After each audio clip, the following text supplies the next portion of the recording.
Hello Internet, it's Matt here for the Dork Lords. If you're new to the channel, welcome. We talk about all manner of dorkly things here, so whether it's sci-fi, fantasy, superheroes, we probably have a playlist about it. Feel free to check us out. Today we're going to be talking a little bit about Game of Thrones, but I don't think a spoiler warning is needed because this is not at all serious. Unless it happens to be completely true, in which case I was serious the whole time, and yay, me. Okay. Set the table. There's a good friend of mine, Dave, had not watched any Game of Thrones, but he wanted to be ready to watch the series finale, in an intelligent way. So he binge watched all 8 seasons of Game of Thrones in 2 weeks, and he is now ready to watch Game of Thrones. So we were talking about who inevitably is going to win the Game of Thrones, who is going to be sitting on the Iron Throne at the end of next week's episode. And, there's a kind of a popular theory going around right now that I don't really ascribe to, but it's the fact that Bran Stark will end up sitting on the Iron Throne. And so we were throwing out ideas for how that could actually make sense. There's your spoiler alert. It doesn't, but fine. So he jokingly mentioned, here's a way it could work. If basically the end of Game of Thrones is the same as the end of Usual Suspects. So what we have is Bran Stark is our Kaiser Soze. Here we go. This is the last scene of the last episode of Game of Thrones. We're back in the throne room. The wrecked but recently somewhat repaired throne room in King's Landing. There's the Iron Throne.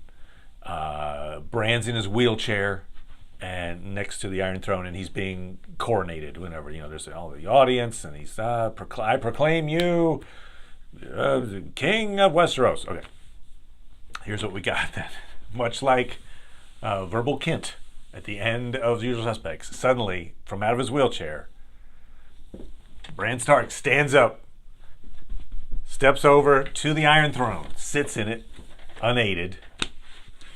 Everybody's gasping.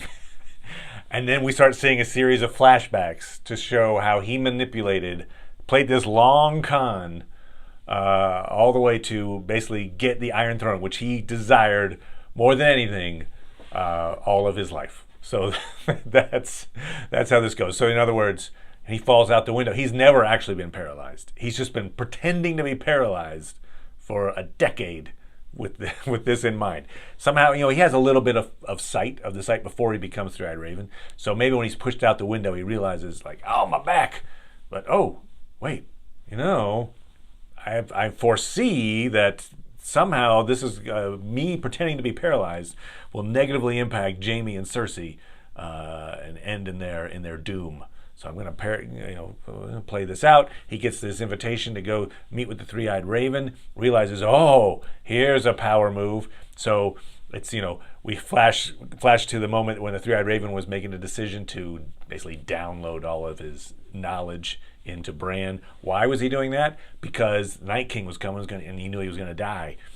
How did that happen? Because Bran met the Night King in a vision and got marked. So in this version, the Kaiser Soze Bran version, he manipulated that, deliberately got marked so that the Three-Eyed Raven would then feel this, threat. And like, oh, the information has to be saved. You take it. And then Bran, then realizing, oh my goodness, I gotta, to be saved, I need my Hodor. Now he can see everything, so he realizes, oh, the Hodor thing. I need Hodor, and he Hodor's Hodor, and so now he starts just, taking out his rivals to the throne. Littlefinger, chaos is a ladder. Here's that dagger that he used against our father. Boom. So he gets Littlefinger out of the picture. Probably worried about Littlefinger because Littlefinger, similar to him, was very manipulative, can manipulate the system. So, oh, yeah, no, I'm just a guy in a wheelchair. I have no idea what you're talking about. Also, again, why is he in the wheelchair? No one suspects the handicapped guy. Just like in Usual Suspects. It's a verbal Kint. All right, so then you've got, for instance, Varys. Okay, he realizes, remember, he's talking to Sam. He says, now is the time to tell Jon his parentage. And so Sam tells Jon. He knows that then Jon's going to have to tell. Well, in fact, he makes Bran tell the sisters.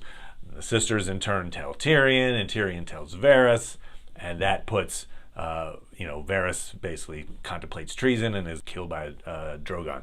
Tyrion, you can make the case, there's that moment when Bran is talking to Jaime, and Jaime's like, why didn't you turn me in? When Jaime returns to fight the Battle of Winterfell. And Bran tells him, oh, you have a part to play still. Okay, well, did Jaime really have a part to play in the Battle of Winterfell? Not really. I mean, he was just one of thousands of defenders of the castle. But what he did do is he tried to get back to Cersei, got caught, and then Tyrion basically committed treason to let him out. Hence, it perhaps gets Tyrion off the board. So Tyrion gets scratched out. He's got like a giant, much like again in Usual Suspects, there's a big board in the background, but it's got like a series of X's where he's got like Littlefinger gone, Varys gone, Tyrion gone. Then remember this is actually kind of true.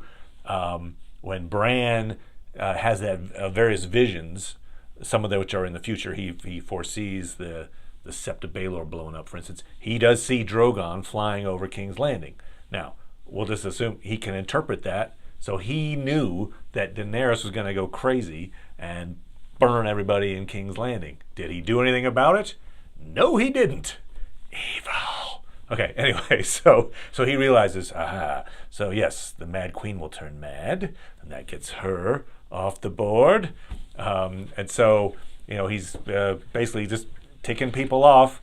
And so, how he gets rid of the rest of his family, we'll see when the Kaiser Soze moment is revealed. But just that notion of Bran Stark having pretended to be paralyzed for 10 years and just walking around and basically just being a jerk would be at once horrible, horrid, and awesome. So there you go. That's my friend Dave's case for why Bran is the criminal mastermind playing the long con in Game of Thrones. Thanks, everybody. We'll see what happens on Sunday. Bye, everybody.